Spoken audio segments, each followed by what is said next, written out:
Welcome to GRV coaching classes. Good evening students. आज हम class 12th का 2026 का बोर्ड का फिजिक्स के एग्जाम का सेट 55/4/2 का 19th क्वेश्चन डिस्कस करेंगे, जो क्लास 10th के लिए लाइट के लिए भी बहुत फायदेमंद है और जो क्लास 12th में रे ऑप्टिक्स पढ़ रहे हैं उनके लिए भी बहुत बेनिफिशियल रहेगा। तो ये सेट नंबर 55/4/2 में पूछा गया question number 19 which is based on ray optics of class 12 and for class 10th light reflection and refraction के ऊपर बेस्ड क्वेश्चन है। क्वेश्चन क्या कहता है कि एक कनकेव मिरर है जिसका रेडियस ऑफ कर्वेचर कितना है 16 centimetre. If this is a concave mirror suppose, alright, तो हमें पता है कि ये पोल है, this is focus and this is centre of curvature. Pole से लेके सेंटर ऑफ कर्वेचर तक के डिस्टेंस को बोलते हैं radius of curvature which is equals to 16 centimetre.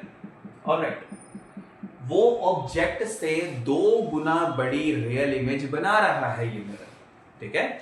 वो कॉनकेव मिरर जो है that is producing 2 times enlarged image portrayal, ठीक है। हमें पता है कि जो कनकेव मिरर होता है वो हमेशा रियल एंड इन्वर्टेड इमेज बनाता है मोस्ट ऑफ द केसेस में।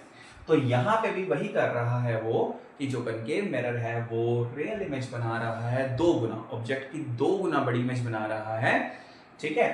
तो अब हमें फाइंड आउट करना है कि वो ऑब्जेक्ट कहाँ पे होगा, right. We have to find what is the position of object in front of the concave mirror. तो बच्चा सबसे पहले हम इसका सॉल्यूशन फाइंड आउट करने के लिए रेडियस ऑफ कर्वेचर हमें पता है 16 सेंटीमीटर है, -16। वाई सो? कनकेव के केस में सब कुछ नेगेटिव होता है, क्योंकि अगर हम इस पोल को नंबर लाइन का 0 मान के चलें तो नंबर लाइन के लेफ्ट में सारे डिस्टेंसेस नेगेटिव यानी इंटीजर नेगेटिव होते हैं, उसके राइट साइड पे सारे इंटीजर पॉजिटिव होते हैं। तो if it is the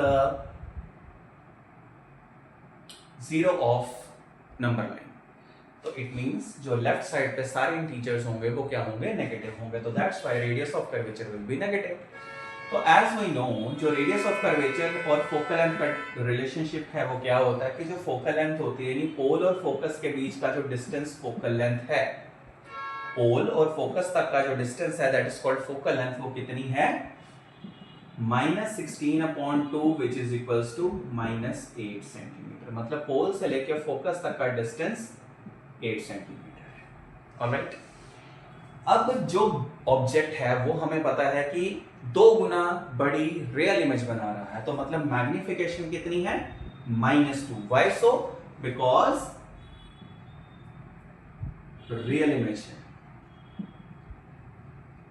real image के केस में मैग्निफिकेशन क्या होती है, नेगेटिव होती है, ऑलराइट।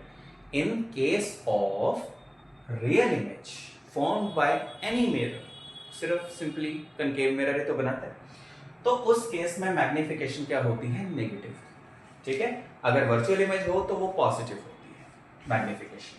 मैग्निफिकेशन का मिरर के केस में हमें फॉर्मूला पता है दैट इज -v/u होता है। अब मैग्निफिकेशन कितनी है -2, तो -v/u, माइनस से माइनस कैंसल, v हमारे पास किसके बराबर आएगा 2u के इक्वल आ गया। तो ये हमारे पास इमेज डिस्टेंस आया। इतना क्लियर हुआ कि जितना ऑब्जेक्ट डिस्टेंस होगा उससे दुगना इमेज डिस्टेंस होगा, क्योंकि 2 टाइम्स है। अब हमें ऑब्जेक्ट डिस्टेंस पता करना है यहाँ पे। तो as we know mirror formula क्या होता है, मिरर फॉर्मूला वो क्या होता है 1/v + 1/u = 1/f, alright. 1/v + 1/u = 1/f। What is v? पोल से लेके इमेज तक का डिस्टेंस, u इज पोल से लेके ऑब्जेक्ट तक का डिस्टेंस, और पोल से लेके फोकस तक के डिस्टेंस को हम बोलते हैं focal length. v is 1/2u, this is 1/u, और ये कितना है -1/8, क्योंकि डिनोमिनेटर में हम माइनस रखते नहीं है, दैट्स व्हाई हमने माइनस को शिफ्ट कर दिया न्यूमरेटर में। 2u और u का एलसीएम क्या होगा, 2u होगा। 2u को 2 से डिवाइड करोगे 1 आएगा, 1 1 से 1, तो 2u को जब u से डिवाइड किया गया तो रह गया 2, तो 2 1 हुआ 2, इट इज इक्वल्स टू -1/8। 1 + 2 हुआ 3, 3/2u which is equals to -1/8। 8।